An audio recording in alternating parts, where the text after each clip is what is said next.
नमस्कार विद्यार्थियों, स्वागत करती हूँ आपका PD YouTube channel GK special class में। आपका विद्यार्थियों मेरे चैनल में आपका बहुत बहुत स्वागत है। आज हम पढ़ रहे वैदिक सभ्यता या ब्राह्मण ग्रंथ। वैदिक सभ्यता में ब्राह्मण ग्रंथ क्या लेंगे? वैदिक सभ्यता पढ़ रहे हैं हम। वैदिक सभ्यता की आज हमारे फोर्थ क्लास चल रही है। फोर्थ क्लास है। फोर्थ क्लास में 2-3 दिन हम बीच में मैं क्लास लेके नहीं आई है, उसके लिए मैं माफी चाहती हूँ। कोई कार्यवश लेके नहीं आई। फिर वैदिक सभ्यता के फोर्थ नंबर क्लास में आज हम बहुत ही महत्वपूर्ण अच्छा टॉपिक उठा रहे हैं, ब्राह्मण ग्रंथ। ब्राह्मण ग्रंथ क्या है? ब्राह्मण ग्रंथ की उत्पत्ति ब्रह्म शब्द से हुई है। ब्राह्मण ग्रंथ की उत्पत्ति किससे हुई है विद्यार्थियों? ब्रह्म शब्द से। ब्रह्म शब्द से ब्राह्मण ग्रंथ की उत्पत्ति हुई है। वेदों, इसके वेद कौन कौन से? टीका या भाष्य पे लिखा गया है। इसके वेद टीका या भाष्य पे लिखा गया है। गद्य व्याख्या भी कहा गया है। इसे गद्य व्याख्या भी कहा गया है। संख्या कितनी है? ब्राह्मण ग्रंथ की संख्या 8 है। कितनी है विद्यार्थियों? 8 है। वर्णन, यज्ञ, पूजा पाठ और कर्मकांड। ब्राह्मण ग्रंथ का वर्णन किसमें या किसमें कहा गया है? तो यज्ञ, पूजा पाठ और कर्मकांड का वर्णन ब्राह्मण ग्रंथ में किया गया है। फिर विद्यार्थियों नोट्स लिखा है मैंने। प्रत्येक वेद का अपना ब्राह्मण ग्रंथ है। प्रत्येक वेद कितने हैं? 4 वेद हमने पढ़े थे विद्यार्थियों। चारों वेदों का अपना अपना ब्राह्मण ग्रंथ है। फिर वेदों की टीकाएं को ब्राह्मण ग्रंथ कहा गया है। वेदों की जो टीकाएं हैं उसे ही ब्राह्मण ग्रंथ कहा गया है। ब्राह्मण ग्रंथ की रचना चारों वेदों की व्याख्या करने हेतु गद्य रूप में की गई है। विद्यार्थियों ब्राह्मण ग्रंथ की रचना जो 4 वेद है उन चारों वेदों की व्याख्या करने के लिए की गई है। क्या लिखा मैंने? ब्राह्मण ग्रंथ की रचना चारों वेदों की व्याख्या करने हेतु गद्य रूप में की गई है। ये बात मैंने ऊपर लिखी है। गद्य व्याख्या भी किया गया है या यहाँ गद्य रूप लिखा दिया मैंने नीचे। फिर एक नोट्स लिखा है मैंने नीचे और ये नोट्स अलग है। इसमें प्रत्येक वेदों का अपना ब्राह्मण ग्रंथ है। कौन कौन से वेद का कौन कौन सा ब्राह्मण ग्रंथ है वो भी आपको मैं लिखा दूंगी आगे। फिर नोट्स, वेदों के टीकाएं या भाष्यकार यास्क व सायण को माना जाता है। यास्क व सायण है उसको वेदों की टीका या भाष्यकार माना जाता है। जो विजयनगर साम्राज्य के मानत्व शासक कृष्ण देव राय, इनका टाइम क्या है? कृष्ण देव राय का 1500 से 1529 के दरबारी थे। इसमें किया गया है। तो विद्यार्थियों इसका स्क्रीनशॉट लो, फिर हम आगे बढ़ रहे हैं। चलो मैं बोल रही हूँ, आप लिख लो। वैदिक सभ्यता ब्राह्मण ग्रंथ की उत्पत्ति ब्रह्म शब्द से हुई है। ब्राह्मण ग्रंथ की उत्पत्ति ब्रह्म शब्द से हुई है। फिर वेदों टीका या भाष्य में लिखा गया है। गद्य व्याख्या भी कहा गया है। इसे गद्य व्याख्या भी कहते हैं। संख्या कितनी है? 8 है। वर्णन, यज्ञ, पूजा पाठ और कर्मकांड का वर्णन इसमें किया गया है। नोट्स, प्रत्येक वेद का अपना ब्राह्मण ग्रंथ है। ये अभी मैं लिखा रही हूँ, आगे ये लिखूंगी कौन सा है। वेदों की टीकाओं को ब्राह्मण ग्रंथ कहा गया है। वेदों की जो टीकाएं हैं उसी ब्राह्मण ग्रंथ कहा गया है। टीकाएं क्या होती हैं? आपके मन में सबको पता है, लेकिन किसी को जो मेरे जैसे उसको नहीं पता तो उसको मैं बता देती हूँ। टीकाएं क्या होती है? जैसे कि मेरी एक बुक है इतनी बड़ी, मैं से उदाहरण दे रही हूँ, मेरी कोई बुक नहीं, इतनी बड़ी मेरी एक बुक है, उसका नाम कुछ भी XYZ जो नाम रख दो, इतनी बड़ी एक मेरी बुक है, उसमें से आप एक छोटी सी बुक लिख रहे हो, उसमें से छांट के उसी में से कुछ लेके आप एक इतनी सी बुक लिख रहे हो, उसे बोलते हैं टीका है। यानी किसी की नकल करके या किसी बुक से किसी का छोटा भाग होता है उसे ही टीकाएं बोलते हैं विद्यार्थियों। तो वेदों की टीकाएं कोई ब्राह्मण ग्रंथ कहा गया है। ब्राह्मण ग्रंथ की रचना चारों वेदों की व्याख्या करने हेतु गद्य रूप में की गई। वेदों की टीकाएं भाष्यकार यास्क व सायण को माना जाता है, जो विजयनगर साम्राज्य के मानव शासक कृष्ण देव राय, जिनका टाइम है 1500 से 1529 के दरबारी थे। विद्यार्थियों आपने स्क्रीनशॉट ले लिया होगा। चलो अब हम देख रहे हैं कौन से वेद में कौन सा ग्रंथ है। प्रत्येक वेद का अपना ब्राह्मण ग्रंथ है, तो कौन से वेद का कौन सा ब्राह्मण ग्रंथ है ये देखेंगे अब हम। इसका आपने स्क्रीनशॉट ले लिया होगा।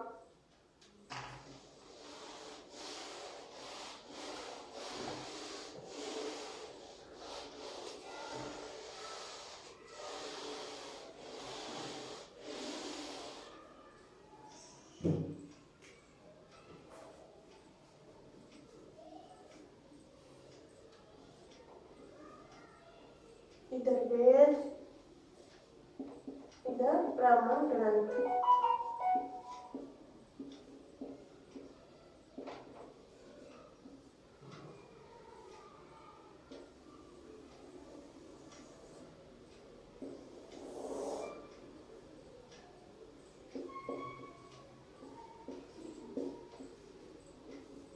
ऋग्वेद,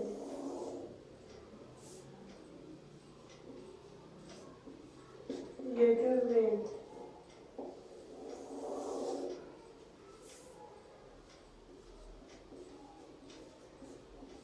सामवेद,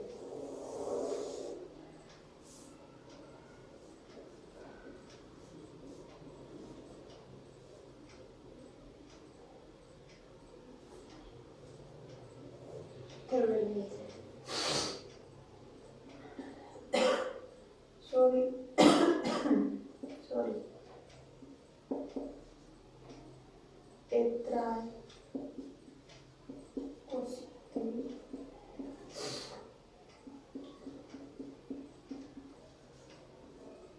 तेत्राय, सतपथ,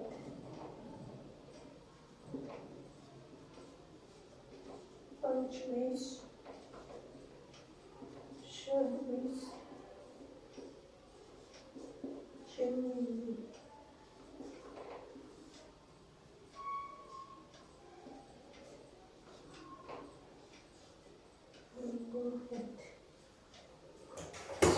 तो विद्यार्थियों वेद और ब्राह्मण सॉरी आज थोड़ी सी तबीयत ठीक नहीं।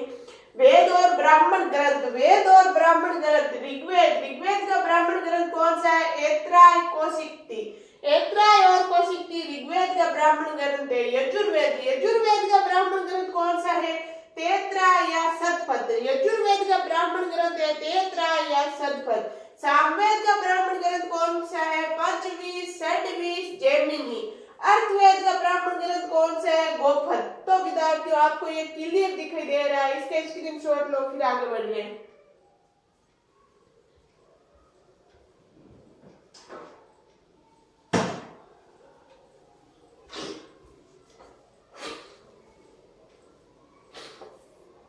ले ले होगा, चलो आगे चल रहे हैं।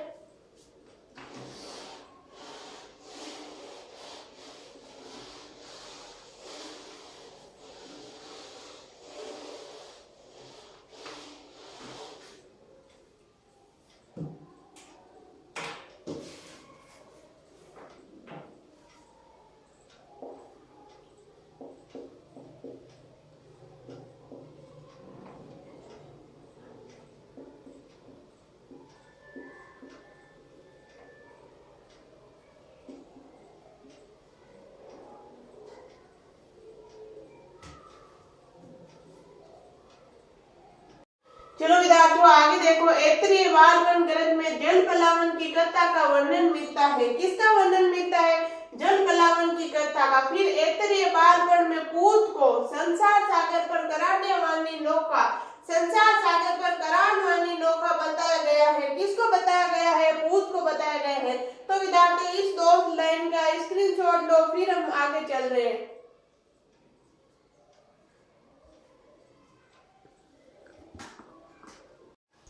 चलो विद्यार्थियों आगे देखो, हमने क्या पढ़ा अभी? ब्राह्मण ग्रंथ। कौन सा पढ़ा था विद्यार्थियों? ब्राह्मण ग्रंथ पढ़ा। अब हम पढ़ रहे हैं आरण्यक ग्रंथ। कौन सा? आरण्यक ग्रंथ। आरण्यक ग्रंथ ले रहे हैं न्यू। क्या है? वह ग्रंथ जिनकी रचनाएं जंगलों में की गई है, आरण्यक ग्रंथ कहलाता है। वह ग्रंथ जिनकी रचनाएं जंगलों में की है, जिनकी रचनाएं जंगलों में की गई है, वो आरण्यक ग्रंथ कहलाता है विद्यार्थियों। फिर क्या है? आरण्यक ग्रंथ ब्राह्मण ग्रंथ के ही अंतिम भाग है। आरण्यक ग्रंथ विद्यार्थियों एक ब्राह्मण ग्रंथ का ही अंतिम भाग है, जिसे आरण्यक ग्रंथ बोलते हैं, जिनकी रचनाएं वानप्रस्थ आश्रम के सन्यासियों ने की है। कौन से आश्रम के? वानप्रस्थ। वानप्रस्थ आश्रम के सन्यासियों ने इस ग्रंथ की रचनाएं की है विद्यार्थियों। फिर मैंने नोट्स में आपको आश्रम 4 लिखा है। कौन से आश्रम है? ब्रह्मचर्य आश्रम, गृहस्थ आश्रम, वानप्रस्थ आश्रम, संन्यास आश्रम। इनकी उम्र क्या होती है? वर्ष। 0 से 25 तक होता है विद्यार्थियों ब्रह्मचर्य आश्रम। 0 से 25 तक कौन सा आश्रम होता है? ब्रह्मचर्य आश्रम होता है। फिर गृहस्थ आश्रम 26 से 50। 26 से लेके 50 की उम्र, 0 से 25, जो हमारा अभी जो आश्रम है वो ये है विद्यार्थियों ब्रह्मचर्य। ब्रह्मचर्य क्यों है विद्यार्थियों? अभी हमें कोई टेंशन नहीं है, हमारे मम्मी पापा हमें कमा के खिलाते, हम मजे से उड़ा रहे हैं। जिनको पता है, जिन्होंने परिस्थितियां देखी है, वो तो अच्छे से मन लगा के पढ़ाई कर रहे हैं, कोई कोई अपनी जिंदगी ऐसे निकाल रहे हैं। फिर जब हम पे आएगा तब हमें पता चलेगा हाँ हमारी जिंदगी ये होती है। तो विद्यार्थियों अभी से पढ़ना शुरू कर दो, ज्यादा से ज्यादा पढ़ाई करो, हमारा जीवन हमें चलाना है आगे। देखो गृहस्थ आश्रम, ये 26 से 50 गृहस्थ आश्रम होता है जिनमें हमें घर बसाना होता है, जिसमें शादी ब्याह बच्चे ये सब हो जाते हैं इस उम्र में। फिर क्या है विद्यार्थियों वानप्रस्थ आश्रम, 51 से 75 वानप्रस्थ यानी वनों में जाके भक्ति करना, वो सब होता है 51 से 75। 51 वर्ष के बाद हमारे घर में कोई वैल्यू नहीं होती, हमें वनों में जाना ही अच्छा होता है। फिर है संन्यास आश्रम, ये 76 से 100 वर्ष, 76 से 100 वर्ष होता है जिसमें सन्यासी बन जाओ, बाबा बन के अपनी जिंदगी जियो, ये होता है संन्यास आश्रम। तो विद्यार्थियों ये 4 आश्रम है, ब्रह्मचर्य आश्रम, गृहस्थ आश्रम, वानप्रस्थ आश्रम, संन्यास आश्रम। ब्रह्मचर्य ये तो मैंने ऐसी मजाक की बातें बताई है, जो सच में है ये इनका टाइम है, ये आश्रम है, ऐसा कुछ नहीं, मैं आपको ऐसे मजाक में बता रही हूँ। लेकिन हाँ पढ़ाई करना जरूरी है, पढ़ाई करो मन लगा के। ब्रह्मचर्य आश्रम 0 से 25 वर्ष, गृहस्थ आश्रम 26 से 50, वानप्रस्थ आश्रम 51 से 75, संन्यास आश्रम 76 से 100 वर्ष। 100 वर्ष के बाद राम नाम आपको आगे पता है। नोट से इन चारों आश्रमों की जानकारी देने वाला उपनिषद कौन है? जावालोपनिषद। जावालोपनिषद में इन चारों आश्रमों की जानकारी मिलती है। चारों तो विद्यार्थियों क्वेश्चन आएगा, जो 4 आश्रम है ब्रह्मचर्य, गृहस्थ, वानप्रस्थ, संन्यास, इन चारों आश्रमों की जानकारी किस में मिलती है या कहाँ मिलती है? तो इन चारों आश्रमों की जानकारी देने वाला उपनिषद कौन सा है? ऐसे प्रश्न पूछेगा, कौन सा है? जावालोपनिषद। जावालोपनिषद, जावालोपनिषद है, इसमें इनकी जानकारी मिलती है। फिर है आरण्यकीय ग्रंथ में रहस्यात्मक व दार्शनिक बातों का उल्लेख है। विद्यार्थियों आरण्य ग्रंथ है जिसमें रहस्यात्मक, आरण्य ग्रंथ है जिसमें रहस्यात्मक व दार्शनिक बातों का उल्लेख मिलता है। तो विद्यार्थियों फिर आगे देखो नोट से दर्शन कौन कौन से शब्द की उत्पत्ति? दर्शन शब्द की उत्पत्ति दर्श धातु से हुई है, शाब्दिक अर्थ देखना। दर्शन शब्द की उत्पत्ति विद्यार्थियों दर्श धातु से हुई है जिसका शाब्दिक अर्थ होता है देखना। इसकी शाखाएं कौन सी है वो अभी यहाँ मैं लिखूंगी, पहले इसका स्क्रीनशॉट ले लो। इससे ये बात सबसे लास्ट में लिखना है और इसके आगे जो शाखाएं हैं वो अभी मैं यहाँ लिखूंगी, पहले इसका स्क्रीनशॉट लो। मैं जैसे जैसे बोल रही हूँ आप वैसे वैसे लिख लेना। वैदिक सभ्यता आरण्य ग्रंथ है, आरण्य ग्रंथ, अब मैं आगे बोल रही हूँ आप लिख लो। वे ग्रंथ जिनकी रचनाएं जंगलों में की गई आरण्य ग्रंथ कहलाता है। आरण्य ग्रंथ ब्राह्मण ग्रंथ के ही अंतिम भाग है जिनकी रचनाएं वानप्रस्थ आश्रम के सन्यासियों ने की हैं। ये प्रश्न आ सकता है विद्यार्थियों, याद रखना, वानप्रस्थ आश्रम के सन्यासियों ने की है। फिर नोट्स में मैंने 4 आश्रम लिखा है, आश्रम 4 कौन कौन से? ब्रह्मचर्य आश्रम 0 से 25 वर्ष, गृहस्थ आश्रम 26 से 50 वर्ष, वानप्रस्थ आश्रम 51 से 75 वर्ष, संन्यास आश्रम 76 से 100 वर्ष। ये था विद्यार्थियों 4 आश्रम। फिर लिखना नोट्स लगा के इन चारों आश्रमों की जानकारी देने वाला उपनिषद कौन सा है? जावालो उपनिषद। कौन सा है विद्यार्थियों? जावालो उपनिषद। फिर लिखना आरण्य ग्रंथों में रहस्यात्मक व दार्शनिक बातों का उल्लेख मिलता है। फिर विद्यार्थियों नीचे आप नीचे लिखना, मेरे नीचे जगह नहीं थी इसलिए मैंने यहाँ लिख दिया, आप इसे नीचे लिखना नोट्स लगा के। दर्शन कौन से? शब्द की उत्पत्ति दर्श धातु से हुई है जिसका शाब्दिक अर्थ होता है देखना। इसकी शाखाएं कौन कौन सी है वो अभी मैं लिखा रही हूँ। चलो आपने स्क्रीनशॉट ले लिया होगा। ये लिखे फिर ये डिब्बे वाली बात नीचे लिखना और इसकी शाखाएं अब मैं लिखा रही हूँ वो उसके नीचे लिखना।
ले रहे शाखाएं, उसके नीचे ये लिखना शाखाएं कौन कौन सी है। आस्तिक शाखाएं 6, नास्तिक है 3। आस्तिक शाखाएं है विद्यार्थियों 6 और नास्तिक शाखाएं है विद्यार्थियों, एक सेकंड सॉरी, नास्तिक शाखाएं है विद्यार्थियों 3। कितनी है? 3। कौन कौन सी है? आस्तिक 6 कौन कौन सी है? न्याय दर्शन महर्षि गौतम की, न्याय दर्शन महर्षि गौतम, वैरोचिक उल्लूक कणाद, सांख्य दर्शन कपिल मुनि, योग दर्शन पतंजलि, पूर्व मीमांसा जैमिनी, उत्तर मीमांसा वादरायण। आपको याद नहीं रहेगी, कैसे रहेगी तो मैं बता रही हूँ। न्याय दर्शन महर्षि गौतम एक अच्छा न्याय करते थे। ये जो मैं आप बोल रही हूँ ऐसे मैं आपको समझाने के लिए, याद रखने के लिए मेरी ट्रिक लगा रही हूँ, अदर में मत लेना। न्याय दर्शन महर्षि गौतम, महर्षि गौतम एक बहुत बड़ा न्याय करते थे, ऐसे याद रखना। न्याय दर्शन किसका है? महर्षि गौतम का। वैरोचिक, वैरोचिक उल्लूक कणाद, वैरोचिक ये याद रह जाएगा आपको, उल्लूक कणाद। सांख्य दर्शन कपिल मुनि, कपिल मुनि, कपिल मुनि का मेला भरते हैं, दिन में अनेक संख्याओं में दीपक जलाए जाते हैं, अनेक संख्याओं में दीपक जलाए जाते हैं। सांख्य दर्शन, सांख्य अनेक संख्याओं में, सांख्य दर्शन कपिल मुनि। योग दर्शन, योग कौन करते हैं? बाबा रामदेव का कौन सा है? पतंजलि, योग दर्शन पतंजलि, आपको याद रह जाएगा। पूर्व मीमांसा जैमिनी, पूर्व मीमांसा पूर्व लोग, जो पुराने लोग होते थे उनके आगे से अगर बिल्ली गुजर जाती तो वैसे बोलते थे अशुभ, अशुभ होता है जैमिनी, ये जैमिनी, जैमिनी पूर्व मीमांसा, पूर्व लोग जैमिनी, ऐसे याद रख लेना, थोड़ा बहुत आपको याद हो जाएगा। उत्तर मीमांसा वादरायण, वादरायण, उत्तर मीमांसा वादरायण, उत्तर मीमांसा वादरायण। नास्तिक 3। चार्वाक दर्शन, चार्वाक लोग, चार्वाक आपको चार्वाक याद रह जाएगा। बौद्ध दर्शन गौतम बुद्ध, जैन दर्शन महावीर स्वामी, आपको पता है बुद्ध गौतम बुद्ध थे, जैन में महावीर स्वामी थे। तो विद्यार्थियों ये थी इनकी शाखाएं, आप इनका स्क्रीनशॉट ले लो, ले लिया होगा विद्यार्थियों। तो आज के लिए इतना ही, बाकी पढ़ेंगे हम नेक्स्ट क्लास में। जब तक के लिए आप स्वस्थ रहो, मस्त रहो, पढ़ते रहो। अगर आपको मेरी क्लास अच्छी लगती है तो उसको ज्यादा से ज्यादा शेयर करो, सब्सक्राइब करो और लाइक करना तो बिल्कुल नहीं भूलना। धन्यवाद।